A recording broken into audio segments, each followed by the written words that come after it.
Hello केम छो मजा में छो घरे छो सेफ छो ओके चलो तो लेक्चर नंबर 5 ની શરૂઆત કરીશું। લાસ્ટ લેક્ચર સુધીમાં આપણે બધા જ જે આપણા અવપરમાણુય કણો હતા ઇલેક્ટ્રોન્સ પ્રોટોન્સ ન્યુટ્રોન્સ કઈ રીતે શોધાયા તેમની લાક્ષણિકતાઓ શું છે આ બધા વિશે ડિટેલમાં વાત કરી ચૂકેલા છે। હવે જે આપણા અવપરમાણુય કણો છે આ અવપરમાણુય કણોના આપણે નિરપેક્ષ ભાર કેટલા છે એ એકચ્યુઅલી આપણે લખી ચૂકેલા છે। એકચ્યુઅલ તેઓના ભાર કેટલા છે જેમ કે જો હું ઇલેક્ટ્રોનની વાત કરું તો ઇલેક્ટ્રોનનો નિરપેક્ષ ભાર વિદ્યુત ભાર કેટલો છે તો કે -1.6022 × 10⁻⁻19 કુલમ જેટલો છે।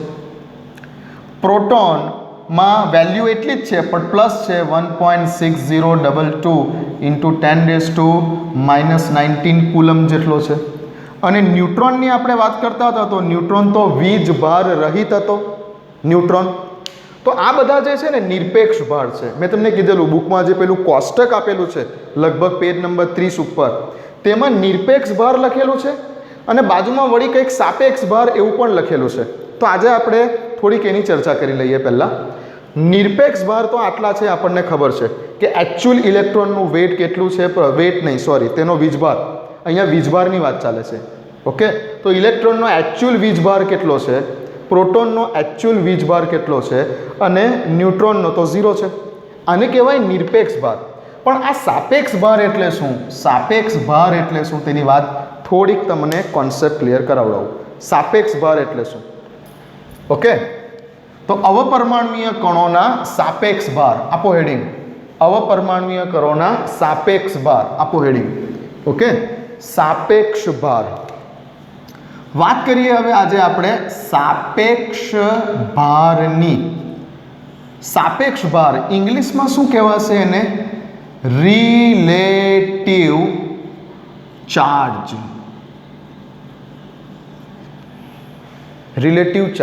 રિલેટિવ ભાર। તો આપણે સમજીએ આને પહેલાં મને તમે એક વસ્તુ જણાવો કે આપણા કોઈ સંબંધી હોય કાકા મામા માસા ફોઈ ફુવા જેને આપણે શું બોલીએ જનરલી ઇંગ્લિશમાં કે શું છે અમારા રિલેટિવ છે અમારા સંબંધી છે ઓકે। કોઈ એક વ્યક્તિ બરાબર સપોઝ કે તમારા ફાધરની બેન એની સાથે તમારો શું સંબંધ છે તમારા ફાધરની બેન એની સાથે તમારો શું સંબંધ છે તમે શું બોલશો કે અમારી ફોઈ છે। તો તમારો ને એમની વચ્ચેનો સંબંધ શું થયો રિલેશન શું થયો તો કે તમારી એ શું કહેવાય ફોઈ છે। આ તમારો રિલેશન થયો તમે એકબીજાના રિલેશનમાં છો રિલેટિવ છો પણ એ રિલેટિવ છો એમાં સંબંધ શું થયો તો કે તમે તમારા ફાધરની બેન એ તમારી શું થઈ ફોઈ થઈ આ રિલેશન થયો। એવી રીતે આ સાપેક્ષ ભાર એ એકબીજાના રિલેશનમાં દર્શાવવામાં આવે છે। ચાલો એક આઈડિયા ક્લિયર કરું એક કોન્સેપ્ટથી। સપોઝ કે કોઈ વ્યક્તિ કેપિટલ એ આ કેપિટલ એ વ્યક્તિનું વજન તેનું દળ 100 કિલોગ્રામ જેટલું છે। કેપિટલ એ નામની કોઈ વ્યક્તિ છે તેનું દળ જે છે તે 100 કિલોગ્રામ જેટલું છે તેની એક્ઝેક્ટ વેલ્યુ તેના દળનું એક્ઝેક્ટ વેલ્યુ આ છે। તો આને શું બોલો તમે એનો નિરપેક્ષ ભાર આટલો છે નિરપેક્ષ ભાર તેનું નિરપેક્ષ વજન કે ભાર બોલો તે આટલો છે કોઈ એક વ્યક્તિ કેપિટલ એનો। કોઈ બીજો વ્યક્તિ છે કેપિટલ બી કે જેનું વજન 50 કિલોગ્રામ છે આ પણ શું કહેવાય તેનો નિરપેક્ષ ભાર આટલો છે તેનું નિરપેક્ષ વજન એક્ઝેક્ટ વજન તેનું આટલું છે ઓકે ક્લિયર છે હા। પણ હવે મારે શું બોલવું છે મારે આ બંને વ્યક્તિઓના વજનને એકબીજાના રિલેશનમાં બોલવા છે તો હું શું બોલીશ કે વ્યક્તિ કેપિટલ એ નું વેઇટ, વ્યક્તિ કેપિટલ એ નું વજન બરાબર 2 ગુણ્યા વ્યક્તિ કેપિટલ બી નું વજન. બોલો હા કે ના? હું બોલી શકું છું આવું? વ્યક્તિ કેપિટલ એ નું વજન બરાબર 2 ગુણ્યા વ્યક્તિ કેપિટલ બી નું વજન, એટલે કે વ્યક્તિ એ વ્યક્તિ બી કરતાં વજનમાં બમણો છે. બોલી શકું આવું? હા. વ્યક્તિ બીનું વજન કેટલું છે? 50 ગુણ્યા 2 એટલે 100. તો શું મારી આ રીતે બોલવાની મેથડ ખોટી છે કે સાચી છે?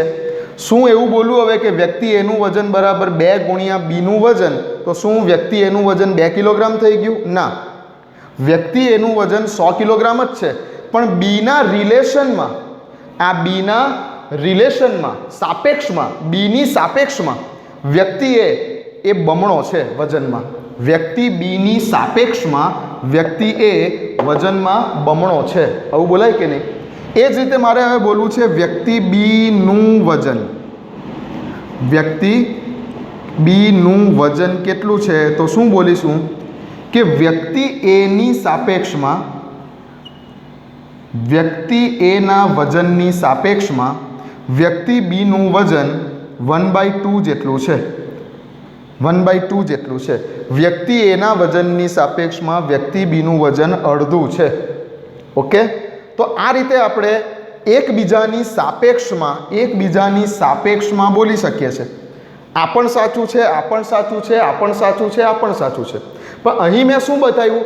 એકદમ એક્ઝેક્ટલી કેટલું છે, એક્ઝેક્ટ વેલ્યુ બતાવી દીધી. નિરપેક્ષ ભાર એક્ઝેક્ટ વેલ્યુ બતાવે છે, એક્ઝેક્ટ વેલ્યુ. જ્યારે સાપેક્ષ ભાર એ બીજા કોઈની સાપેક્ષમાં આનું કેટલું છે તે બતાવે છે. ક્લિયર? સાપેક્ષ ભાર અહીં મેં શું બતાવ્યું? આ સાપેક્ષ રીતે બતાવ્યું. વ્યક્તિ એનું વજન મેં સાપેક્ષ રીતે બતાવ્યું. કોની સાપેક્ષમાં બતાવ્યું? બીની સાપેક્ષમાં. ને અહીં મેં વ્યક્તિ બીના વજનને પણ સાપેક્ષ રીતે બતાવેલું છે. કોની સાપેક્ષમાં બતાવેલું છે? મેં એની સાપેક્ષમાં કેટલું છે તો કે અડધું છે, આવું બતાવેલું છે. ક્લિયર છે? ઓકે, હવે આ જ રીતે સમજ પડી ગઈ? આ જ રીતે હું તમને હવે સાપેક્ષ ભાર શોધવાનું સૂત્ર કંઈક કહું. આ જ રીતે હું તમને સાપેક્ષ ભાર શોધવાનું સૂત્ર કંઈક કહું તો હું શું લખીશ કે એ વ્યક્તિ કેપિટલ એ નું માસ એટલે કે દળ કે વજન, વ્યક્તિ કેપિટલ એ નું વજન બીની સાપેક્ષમાં મારે ગણવું હોય કે વ્યક્તિ એનું વજન બીની સાપેક્ષમાં કેટલું છે, તો શું લખીશું? એનું વજન કેટલું છે છેદમાં બીનું વજન કેટલું છે. એનું વજન 100 છે, બીનું વજન 50 છે, તો 2 ગણું છે. એનું વજન બીની સાપેક્ષમાં કેટલું છે તો કે 2 જેટલું છે, 2 ગણા જેટલું છે. ક્લિયર? એવી રીતે હું એવું પૂછું કે ભાઈ બીનું વજન એની સાપેક્ષમાં કેટલું છે, તો બીનું વજન ના છેદમાં એનું વજન બરાબર બીનું વજન કેટલું છે 50, એનું વજન કેટલું છે 100. જવાબ આવ્યો 1/2, 50 દુ 100. બીનું વજન એની સાપેક્ષમાં કેટલું છે 1/2 જેટલું છે. એનું વજન બીની સાપેક્ષમાં કેટલું છે 2 જેટલું છે. બરાબર? સમજવાનું એવું કે 2 ગણું છે અથવા 2 જેટલું છે અથવા અડધું છે. ક્લિયર છે આટલી વસ્તુ? તો આના ઉપરથી જ હવે હું તમને ઇલેક્ટ્રોન પ્રોટોનના સાપેક્ષ ભાર તરફ લઈ જાઉં છું, જે પેલું કોષ્ટકમાં તો આપી દીધેલું છે, બટ એકચ્યુઅલી કઈ રીતે. Okay, clear? ચાલો સમજો હવે. તો આપણને ખબર છે કે એકચ્યુઅલી એક્ઝેક્ટલી ઇલેક્ટ્રોનનો ભાર કેટલો છે, ઇલેક્ટ્રોનનો ભાર એક્ઝેક્ટ કેટલો છે, નિરપેક્ષ ભાર એક્ઝેક્ટ ભાર ખબર છે કેટલો, -1.6022 ઇન્ટુ 10⁻⁻19 કુલમ. આપણને ખબર છે કે પ્રોટોનનો એક્ઝેક્ટ ભાર કેટલો છે, +1.6022 ઇન્ટુ 10⁻⁻19 કુલમ. અને આપણને ખબર છે કે ન્યુટ્રોનનો ભાર કેટલો છે? 0. આ કયા ભાર થયા? તેના એક્ઝેક્ટ વેલ્યુ થઈ. નિરપેક્ષ ભાર લખી દો ગુજરાતીમાં. આ બધા કયા ભાર થયા? નિરપેક્ષ ભાર. એક્ઝેક્ટ વેલ્યુ આટલી છે. પેલું કીધું ને, એનું એક્ઝેક્ટ વજન 100 છે, બીનું એક્ઝેક્ટ વજન 50 કિલોગ્રામ છે. એ રીતે આ એક્ઝેક્ટ વેલ્યુ બતાવે છે, એક્ઝેક્ટ વેલ્યુ. પણ હવે મારે સાપેક્ષમાં વેલ્યુ શોધવી છે. તો સમજો કે સાપેક્ષમાં વેલ્યુ જ્યારે ગણવાની હોય ત્યારે હંમેશા વેલ્યુ કોની સાપેક્ષમાં ગણાય છે? તો કે વેલ્યુઝ હંમેશા પ્રોટોનની સાપેક્ષમાં ગણવામાં આવે છે. જે આ સાપેક્ષ ભાર છે એ સાપેક્ષ ભાર ન્યુટ્રોનની સાપેક્ષમાં તો બતાવી જ ના શકાય, કેમ કે ન્યુટ્રોનનું 0 છે. ઇલેક્ટ્રોનની સાપેક્ષમાં બતાવવું પણ યોગ્ય નથી, કેમ કે ઇલેક્ટ્રોનનો ભાર માઇનસમાં છે. તો હંમેશા સાપેક્ષ ભાર કોના રિલેશનમાં બતાવવામાં આવે છે? સાપેક્ષ ભાર હંમેશા પ્રોટોનના રિલેશનમાં બતાવવામાં આવે છે. સાપેક્ષ ભાર હંમેશા પ્રોટોનના સંબંધમાં દર્શાવવામાં આવે છે. સાપેક્ષ ભાર યાદ રાખો પહેલાં તો કે સાપેક્ષ ભાર હંમેશા પ્રોટોનના રિલેશનમાં, પ્રોટોનના સંબંધમાં દર્શાવવામાં આવે છે. ઓકે, ચાલો હવે હું તમને 1 by 1 દરેકે દરેક સબ એટોમિક પાર્ટિકલ્સના સાપેક્ષ ભારની ગણતરી બતાવું છું. જે આપણે પેલી એ અને બી વાળી અત્યારે ગણતરી કરી એ જ રીતે કંઈક ગણતરી બતાવું છું. ઓકે, નંબર 1, ઇલેક્ટ્રોન, સિમ્બોલ લખી દઉં E. ઇલેક્ટ્રોનનો સાપેક્ષ ભાર કોના સંબંધમાં? પ્રોટોન. ઇલેક્ટ્રોનનો ભાર પ્રોટોનની સાપેક્ષ, એવું લખી દઉં ટૂંકમાં. ઇલેક્ટ્રોનનો ભાર પ્રોટોન, P એટલે પ્રોટોન, પ્રોટોનની સાપેક્ષમાં બરાબર. ઇલેક્ટ્રોનનો ભાર પ્રોટોનની સાપેક્ષમાં કેટલો છે એને સાપેક્ષ ભાર કહીશું. તો શું લખીશ? કોનો ભાર મારે શોધવો છે? ઇલેક્ટ્રોનનો ભાર. તો Q, ભાર, ચાર્જનો સિમ્બોલ છે Q, ચાર્જ, જેને આપણે વિદ્યુતીય ભાર કહીએ ને, એનો સિમ્બોલ Q છે. Okay, so Q of electron ના છેદમાં Q ઓફ પ્રોટોન. કેવું આપણે એની સાપેક્ષમાં બીનું વજન અને બીની સાપેક્ષમાં એનું વજન કરતા હતા, એ જ રીતે ઇલેક્ટ્રોનનો ભાર શોધવો છે કોની સાપેક્ષમાં? પ્રોટોનની સાપેક્ષમાં. જેની સાપેક્ષમાં શોધવાનું હોય તેને છેદમાં રાખવાનું, જેનો ભાર શોધવાનો હોય તેને અંશમાં રાખવાનું, જેની સાપેક્ષમાં શોધવાનો હોય તેને છેદમાં રાખવાનું. ઓકે, તો ઇલેક્ટ્રોનનો ભાર કેટલો છે? ચાર્જ ઓફ ઇલેક્ટ્રોન, Q એટલે ચાર્જ, ગુજરાતીમાં ભાર. ઇલેક્ટ્રોનનો ભાર કેટલો છે? લખો value, -1.6022 into 10⁻⁻19 coulomb divided by પ્રોટોનનો ચાર્જ કેટલો છે? એટલો જ છે, બટ પ્લસમાં છે, +1.6022 ઇન્ટુ 10⁻⁻19 કુલમ. ઉપર નીચેની સંખ્યા સરખી આવી એટલે કેન્સલ થઈ જશે, માઇનસ છે, તો આન્સર આવશે ફાઇનલી -1. તો આ રીતે ઇલેક્ટ્રોનનો ભાર પ્રોટોનની સાપેક્ષમાં કેટલો છે? -1 જેટલો છે, માટે તેને સાપેક્ષ ભાર કીધું છે. કોની સાપેક્ષમાં બતાવેલું છે? આ પ્રોટોનની સાપેક્ષમાં, પ્રોટોનની સાપેક્ષમાં. ઓકે, લખી લો, લખી લો, વિડીયોને પોઝ કરો, લખી લો. ચાલો, ઓકે, લખ્યું. તો -1 કઈ રીતે પેલા કોષ્ટકમાં આપેલું છે ને તેનું રીઝન આ છે. ચાલો, લખ્યું. ચાલો, એ જ રીતે હવે નંબર 2, બીજા નંબર પર આવીએ. હવે પ્રોટોનનો ભાર લઈએ. ચાલો ધ્યાન આપો અહીંયા.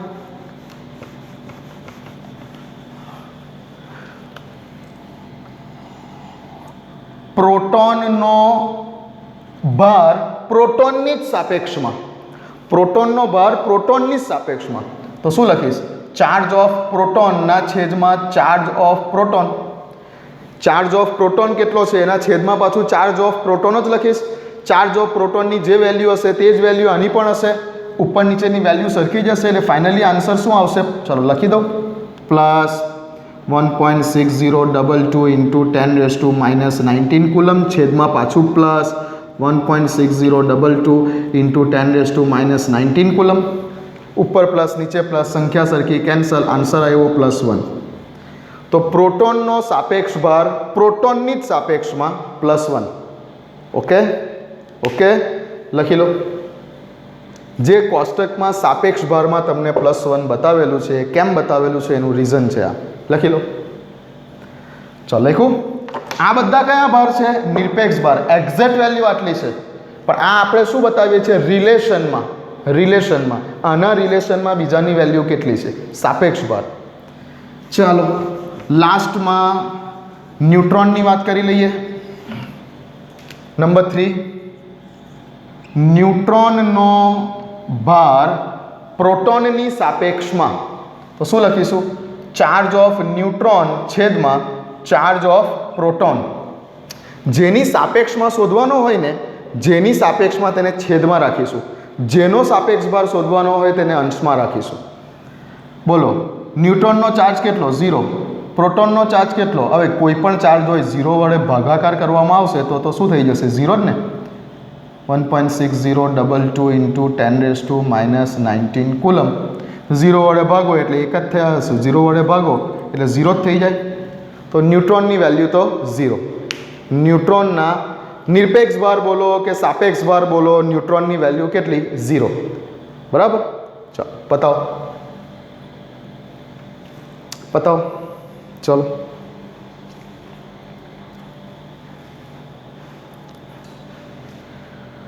ઓકે.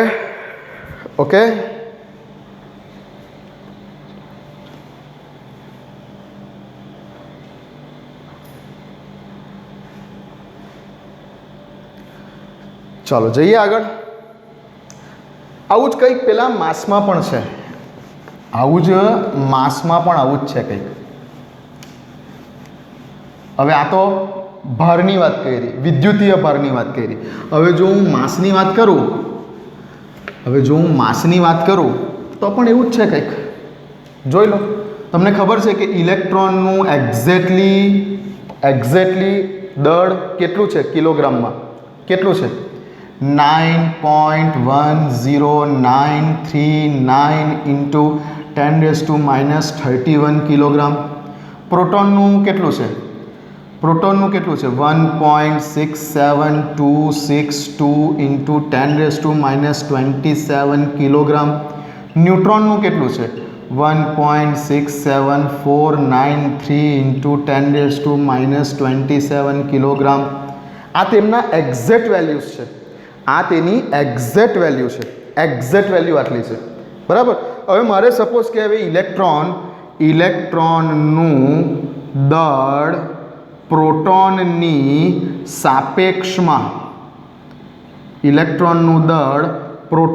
સાપેક્ષમાં કેટલું છે તે શોધવું છે. તો માસ ઓફ ઇલેક્ટ્રોનના છેદમાં mass of proton, mass of ઇલેક્ટ્રોનના છેદમાં માસ ઓફ પ્રોટોન. શું છે mass of electron? 9.10939 into 10⁻31 divided by 1.67262 into 10⁻27. કરો ડિવાઈડ. આ બેને ડિવાઈડ કરો કેલ્ક્યુલેટર ઉપર, આ બેને ડિવાઈડ કરો. શું આવે છે આન્સર? ચેક કરો.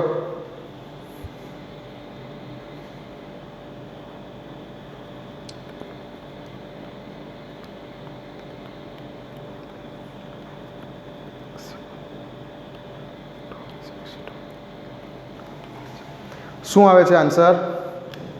આ બેને ડિવાઈડ કરશો, આન્સર આવશે 5.44 ઇન્ટુ 10⁻27 ઉપર જશે એટલે +27 થઈ જશે. બરાબર. અને 31માંથી 27 જશે એટલે શું બાકી રહેશે? 10⁻4. તો ફાઇનલી જે બુકમાં આપેલું છે તે કંઈક આવું છે, 0.000544 આ રીતની કંઈક વેલ્યુ છે. ઇલેક્ટ્રોનના સાપેક્ષમાં દળની વાત ચાલે છે. માસ, ઇલેક્ટ્રોનનું દળ 0.00054 આવું કંઈક આપેલું છે. દળની વાત છે. હવે ભારની વાત નથી, આ દળ છે. જેમાં લખેલું હશે 0. બુકમાં તમે જોશો તો 0.00054 યુ લખેલું હશે, યુ AMUમાં પ્રોટોનની સાપેક્ષમાં કંઈક આ રીતે આવેલું છે. ઓકે, તો બધી વાત નથી કરતા, આ રીતે એકચ્યુઅલી એકની સાપેક્ષમાં બીજાનું કેટલું છે તે નક્કી કરવામાં આવેલું છે અને પેલું કોષ્ટક બનાવીને તમને બુકમાં આપેલું છે.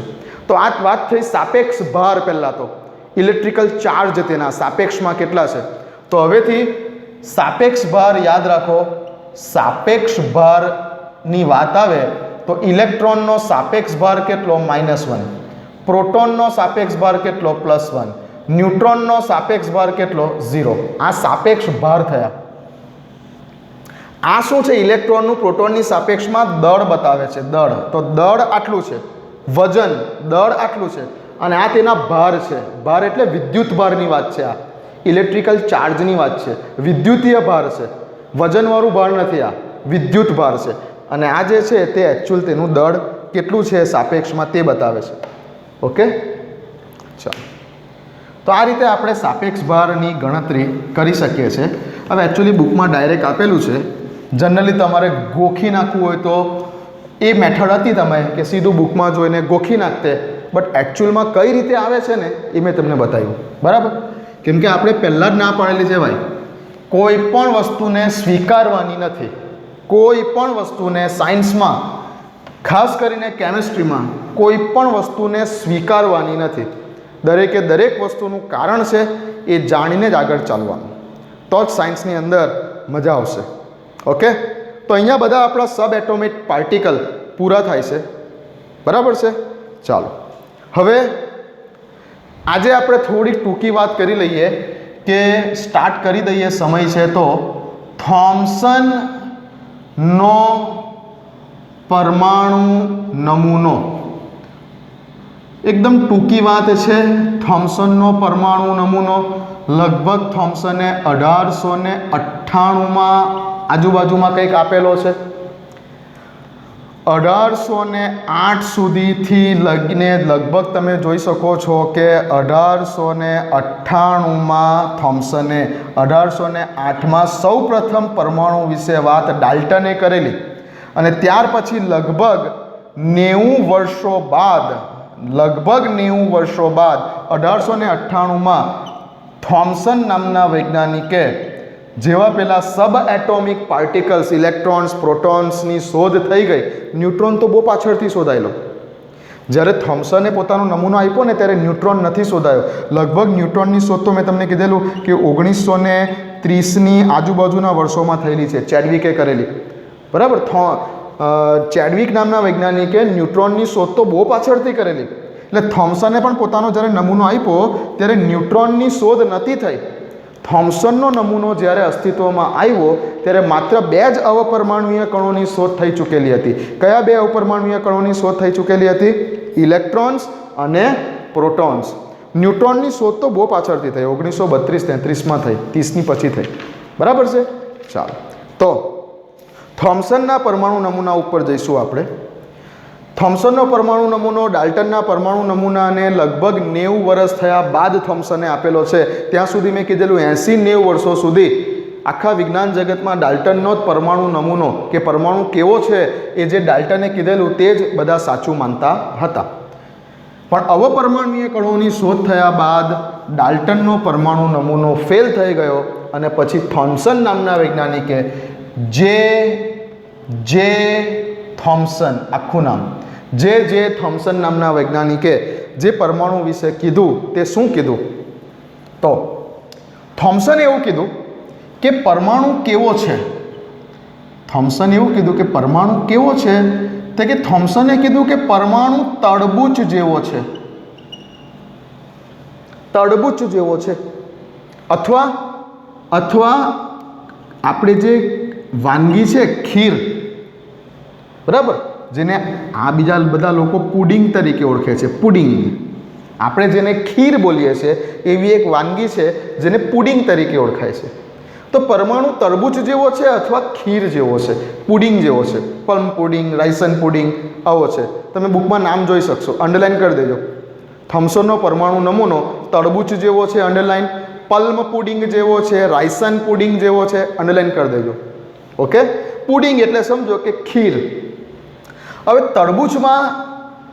તરબૂચમાં જે લાલ ભાગ છે અને તરબૂચની અંદર તમે કાપો તો કાળા બિયા છે, કાળા બીજ છે તરબૂચની અંદર. ખીરની વાત કરીએ તો ખીરમાં શું છે? દૂધ છે અને દૂધમાં શું નાખેલા છે? ચોખા નાખેલા છે. ઓકે ને? તો હવે બરાબર ધ્યાનથી સમજજો. થોમ્સને એવું કીધું, અને થોમ્સને જ્યારે પોતાનો પરમાણુ નમૂનો આપ્યો ત્યારે ખાલી 2 જ કણો શોધાયેલા હતા, ન્યુટ્રોન નહોતો શોધાયેલો. 2 જ અવપરમાણુય કણો શોધાયેલા હતા. કોણ? ઇલેક્ટ્રોન અને પ્રોટોન. તો થોમ્સને જ્યારે પરમાણુ નમૂનો આપ્યો ત્યારે થોમ્સને માત્ર ને માત્ર ઇલેક્ટ્રોન્સ અને પ્રોટોન્સના અનુસંધાનમાં જ આપેલો છે. ઓકે, તો થોમ્સને શું કીધું? થોમ્સને એવું કીધું, પહેલાં બરાબર તરબૂચ અને ખીરના ઉદાહરણથી સમજી લો. થોમ્સને એવું કીધું કે જે રીતે તરબૂચમાં જે લાલ ભાગ છે, તરબૂચનો જે લાલ ગર્ભ છે આખો, એને તમે સમજી લો કે લાલ ગર્ભ જે છે એ પ્રોટોન છે. અને જે રીતે તરબૂચમાં જ લાલ ભાગની વચ્ચે કાળા બિયા, રેન્ડમલી કાળા બીજ છે, એ કાળા બિયા જે છે એ પરમાણુમાં ઇલેક્ટ્રોન્સ છે. જે રીતે તરબૂચમાં આખો લાલ ભાગ તમે સમજી શકો છો, થોમ્સને એવું પણ કીધેલું છે કે પરમાણુ એક તો ગોળાકાર છે, પહેલો મુદ્દો, જો તમે થોમ્સનના પરમાણુ નમૂનાને વિચારતા હો તો પહેલો મુદ્દો આ છે કે પરમાણુ ગોળાકાર છે અને જેની ત્રિજ્યા 10⁻⁻10 મીટર જેટલી છે. પરમાણુ ગોળાકાર છે, જેવું તરબૂચ ગોળ છે એવું પરમાણુ કેવો છે? ગોળાકાર છે, અને જેની ત્રિજ્યા આટલી છે. હવે જે રીતે તરબૂચમાં જે લાલ ભાગ છે એ લાલ ભાગ ને પરમાણુમાં જે પ્રોટોન્સ છે એ જે રીતે તરબૂચમાં લાલ ભાગ છે એવી રીતે પરમાણુમાં પ્રોટોન્સ ફેલાયેલા છે. અને જેવી રીતે તરબૂચના લાલ ભાગની અંદર કાળા બિયા વચ્ચે ગોઠવાયેલા છે એ રીતે ઇલેક્ટ્રોન્સ ગોઠવાયેલા છે. ઓકે? અથવા જો આ રીતે સમજાવું તો એક ગોળાકાર પાત્રમાં તમે જો ખીર ભરેલી હોય તો દૂધ બધે જ છે પાત્રમાં. તો દૂધને શું સમજી લો કે દૂધ જે છે તે પ્રોટોન છે, અને ચોખાના નાના દાણા ખીરમાં બધે જ જે રીતે ફેલાયેલા છે તે શું છે? ઇલેક્ટ્રોન છે. સરખાવો, ઇમેજિન કરો, જસ્ટ ઇમેજિન. ઓકે? સરખાવી શકો છો?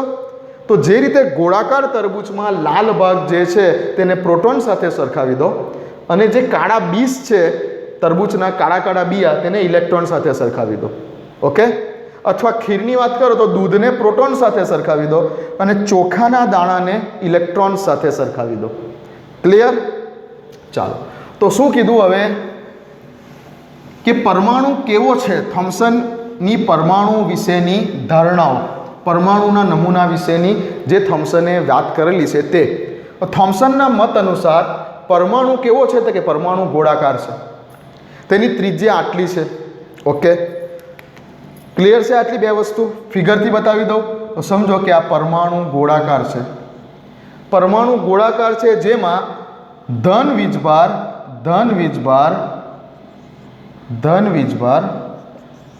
વીજભારનો બનેલો ગોળો જ છે આખો. એકચ્યુઅલી આ ધન વીજભાર બતાવવો પણ ના જોઈએ, આખો ધન વીજભારિત ગોળો જ છે. થોમ્સનના મત અનુસાર પરમાણુ આખો ધન વીજભારિત ગોળો જ છે, આખો ધન વીજભારથી બનેલો ગોળો જ છે. આ પરમાણુ આખો ધન વીજભારથી બનેલો ગોળો જ છે. આ જેમાં ઇલેક્ટ્રોન્સ જે પેલા તરબૂચના કાળા બિયાસ ફેલાયેલા હોય, આ માઇનસ ચાર્જ રૂપી ઇલેક્ટ્રોન્સ વચ્ચે રેન્ડમલી વચ્ચે ગમે તે જગ્યા ઉપર રેન્ડમલી પરમાણુમાં બધે ગોઠવાયેલા છે. તો પરમાણુ ધન વીજભાર રૂપી એક ગોળો છે જેમાં વચ્ચે ઇલેક્ટ્રોન્સ ગોઠવાયેલા છે. તો પરમાણુમાં ધન વીજભાર બધે જ એક સરખો પથરાયેલો છે. શું કીધું છે થોમ્સને? પરમાણુમાં એવું નથી કે આ બોર્ડર પર છે ધન વીજભાર, બધે જ છે, વચ્ચે વચ્ચે પણ ધન વીજભાર તો છે જ. તરબૂચમાં લાલ ભાગ જે રીતે બધી જ જગ્યા પર છે તેવી રીતે ધન વીજભાર બધી જ જગ્યા પર છે અને ઋણ વીજભાર પણ બધી જ જગ્યા પર છે. તો પરમાણુમાં ધન વીજભાર જેને આપણે પ્રોટોન બોલીશું, ધન વીજભાર બધે જ એક સરખો પથરાયેલો છે,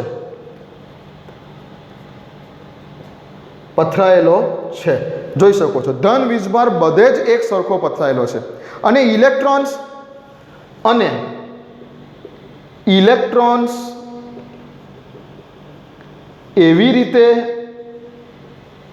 એવી રીતે ગોઠવાયેલા છે કે જેથી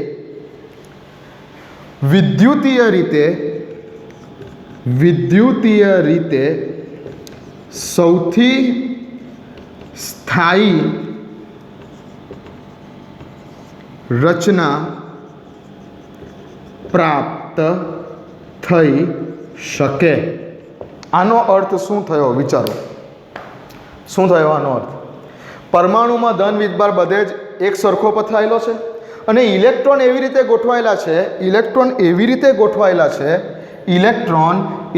ગોઠવાયેલા છે કે જેથી વિદ્યુતીય રીતે સૌથી સ્થાયી રચના પ્રાપ્ત થઈ શકે. એટલે એવું કે પ્રોટોન અને ઇલેક્ટ્રોન એક સમાન રીતે પથરાયેલા છે. જેટલા પ્રોટોન્સ છે એટલા જ ઇલેક્ટ્રોન્સ છે. જો પ્રોટોન વધારે છે, હવે મારી આકૃતિમાં તમે જોઈ શકો છો કે પ્લસ ચાર્જ વધારે છે અને માઇનસ ચાર્જ મેં ઓછા લખેલા છે. લગભગ 1 2 3 4 5 6 7 જ મેં માઇનસ ચાર્જ લખેલા છે, પણ આવું નથી. જેટલો ધન વીજભાર છે ને એટલો જ ઋણ વીજભાર પણ છે. એટલે જેટલો પોઝિટિવ ચાર્જ છે એટલો જ નેગેટિવ ચાર્જ છે, તો જ વિદ્યુતીય રીતે સ્ટેબલ બને, સ્થાયી બને, સ્થિર બને પરમાણુ. બરાબર? તો આ જે સેન્ટેન્સ છે, આ સેન્ટેન્સનો સમજવા માટેનો અર્થ શું છે? તો કે જેટલા પ્રોટોન છે એટલા જ ઇલેક્ટ્રોન છે. કહેવાનો અર્થ ખાલી આટલો જ છે. આ આખું જે સેન્ટેન્સ છે એનો કહેવાનો અર્થ આટલો છે કે જેટલા પ્રોટોન્સ છે એટલા જ ઇલેક્ટ્રોન્સ છે. આ જે સેન્ટેન્સ મેં અંડરલાઇન કરેલી છે એનો કહેવાનો મતલબ, આ સેન્ટેન્સ કે જે મેં અંડરલાઇન કરેલી છે, આટલું સેન્ટેન્સ કે જે મેં અંડરલાઇન કરેલી છે તેનો કહેવાનું અર્થઘટન આટલું જ છે કે પરમાણુમાં જેટલો ધન વીજભાર છે એટલો જ ઋણ વીજભાર છે. એક તો પરમાણુમાં ધન વીજભાર બધે જ એક સરખો પથરાયેલો છે અને ઇલેક્ટ્રોન એવી રીતે ગોઠવાયેલા છે કે જેથી પરમાણુ વિદ્યુતીય રીતે સૌથી સ્ટેબલ બની જાય. એવું નહીં કે ધન વીજભાર વધારે કે ઋણ વીજભાર વધારે, એવું નહીં. જેટલો ધન વીજભાર એટલો જ ઋણ વીજભાર. ઓકે, તો આ છે કંઈક તમારો થોમ્સને આપેલો પરમાણુનો નમૂનો. કોનો? થોમ્સનના પરમાણુ નમૂનામાં મેઇન આ 3 પોઈન્ટ યાદ રાખવાના છે. અને બીજું કે થોમ્સને કોની સાથે આને સરખાવેલો છે? તરબૂચ, પલ્મ પુડિંગ, રાઈસન પુડિંગ, એટલે ખીર જેવી વાનગી છે એવું સમજી લો. ચલો, ઓકે. આ થયો તમારો થોમ્સનનો પરમાણુ નમૂનો. બસ આટલું જ છે થોમ્સનના પરમાણુ નમૂનામાં. ત્યાર પછી આ નમૂનો પણ ફેલ થયો. કેમ કે આ નમૂનાની મર્યાદા શું? કોઈ એવું કહે કે થોમ્સનના નમૂનાની ખામી જણાવો, થોમ્સનના પરમાણુ નમૂનાની ખામી જણાવો કે થોમ્સનનો નમૂનો કેમ ફેલ થઈ ગયો. સૌથી પહેલાં ડાલ્ટને કીધેલું છે પરમાણુ વિશે. ત્યાર પછી ડાલ્ટનનો નમૂનો 90 વર્ષો સુધી ચાલ્યો અને 90 વર્ષો પછી થોમ્સને જ્યારે પોતાનો પરમાણુ નમૂનો આપ્યો ત્યારે આ નમૂનો સ્વીકાર્ય બની ગયો કે ભાઈ ઓકે, આવું સાચું છે, ડાલ્ટને કીધેલું તે ખોટું હતું, આ સાચું છે. થોમ્સને પોતાનો નમૂનો આપ્યો જે થોડા વર્ષો સુધી ચાલ્યો અને ત્યાર પછી રુથરફોર્ડ નામનો સાયન્ટિસ્ટ આવે છે અને રુથરફોર્ડ નામનો સાયન્ટિસ્ટ એક આલ્ફા કણોનો પ્રકિરણનો પ્રયોગ કરે છે. રુથરફોર્ડ નામનો સાયન્ટિસ્ટ એકચ્યુઅલી રેડિયો એક્ટિવિટીમાં રુથરફોર્ડનું બહુ મોટું નામ છે. તે જમાનામાં રુથરફોર્ડ રેડિયો એક્ટિવિટી પર કામ કરતા હતા અને રુથરફોર્ડનું બહુ મોટું નામ હતું. તો રુથરફોર્ડ, અને જે પાછું ઇન્ટરેસ્ટિંગ વસ્તુ એ છે કે Rutherford is a student of થોમ્સનનો વિદ્યાર્થી હતો જે તે સમયે રુથરફોર્ડ. રુથરફોર્ડે શું વાત કરી, કેવી રીતે થયું, એ બધી વાત આપણે નેક્સ્ટ વિડીયોમાં કરીશું. બટ થોમ્સનનો પરમાણુ નમૂનો કેમ ફેલ થયો, કેમ તેનું ફેલર થયું, કેમ તેને રિજેક્ટ થયો થોમ્સનનો પરમાણુ નમૂનો થોડા વર્ષો બાદ? તો તેની એક મર્યાદા હતી બરાબર. પરમાણુની સ્થિરતા વિશે તો આ સમજાવી શક્યો. થોમ્સનનો પરમાણુ નમૂનો પરમાણુની સ્થિરતા વિશે સમજાવી શક્યો. ઓકે. પરંતુ બુકમાં તમે વાંચશો તો એવું લખેલું હશે કે પાછળથી મળેલા પ્રાયોગિક પરિણામો સાથે સુસંગત થયો નહીં. આવું બુકમાં સેન્ટેન્સ છે. જો સમજી લો કે બુકમાંથી હું ભણાવતો નથી. બરાબર, ધ્યાનથી યાદ રાખજો. બુકમાંથી હું ભણાવતો નથી, કેમ કે બુકમાં તો છે ને આ એનસીઈઆરટી બહુ ગમે તેમ આપેલું છે. બરાબર છે. પાછળથી મળેલા પ્રાયોગિક પરિણામો સાથે સુસંગત થયો નથી. પણ કયો પ્રાયોગિક પરિણામ? એકચ્યુઅલી વ્યવસ્થિત લખો, કંઈક વ્યવસ્થિત લખો. તો મર્યાદામાં તમે એવું લખશો કે થોમ્સનનો પરમાણુ નમૂનો એ પરમાણુની સ્થિરતા તો સમજાવી શક્યો, પરંતુ પાછળથી કરવામાં આવેલા રુથરફોર્ડના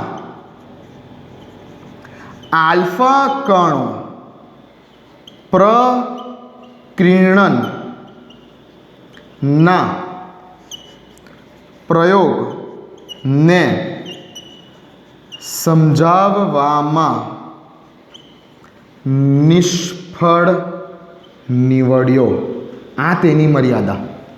થોમ્સનના પરમાણુ નમૂનાની એકચ્યુઅલ ખામી શું હતી કે તે માત્ર પરમાણુની સ્થિરતા સમજાવી શકતો હતો, પણ જે પાછળથી રુથરફોર્ડે આલ્ફા કણ, બહુ ફેમસ આ પ્રયોગ છે, બહુ ફેમસ અને ઇન્ટરેસ્ટિંગ આ પ્રયોગ છે, જે આપણા નેક્સ્ટ ટોપિક છે, આપણા નેક્સ્ટ વિડીયોનો.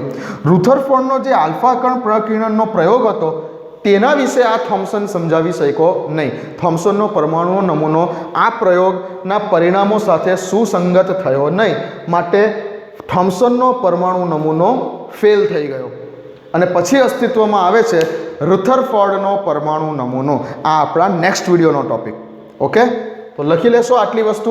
થોમ્સનનો પરમાણુ નમૂનો જણાવો એવું આવે એટલે આટલું લખી દેવાનું.